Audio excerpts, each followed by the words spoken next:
Vim bar public challenge. இதில் சக்கரை பொங்கல் பண்ணேன் இன்னைக்கு. அழுவர் தான் ரொம்ப பெரிய ப்ராப்ளம் நமக்கு.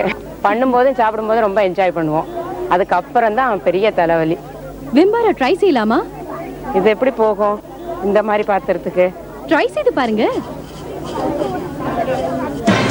உங்களுக்கு என்ன தோணுது?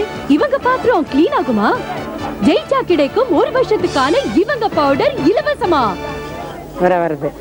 கரை அந்த வெள்ளை பாகு பிடிச்சது எல்லாம் போறது. தண்ணி ரொம்ப கம்மியா தான் செலவாருது. நல்லா பளபளப்பா இருக்கு. இப்போ உங்களுக்கு எது வேணும்? 1 வருஷத்துக்கான பவுடர் வேண்டாம், எனக்கு லைஃப் லாங் நீங்க பவுடர் தந்தாலும் எனக்கு வேண்டாம். எனக்கு விம்பாரே போறோம். என் பொண்ணு கல்யாணத்துக்கு சீதனமா விம்பாரையும் கூடவே அனுப்பிச்சிடுவேன். லைஃப் லாங்ல ட்ரெடிஷனாவே வந்துடும். அது எலுமிச்சி அடங்கிய விம்பார் கொஞ்சம் போதும் சமையலறை ஜொலிக்கும். உமா கணேஷ் விம்பாரோட தோழி ஆயிட்டாங்க. அப்ப நீங்க என்ன ரெடி தானே?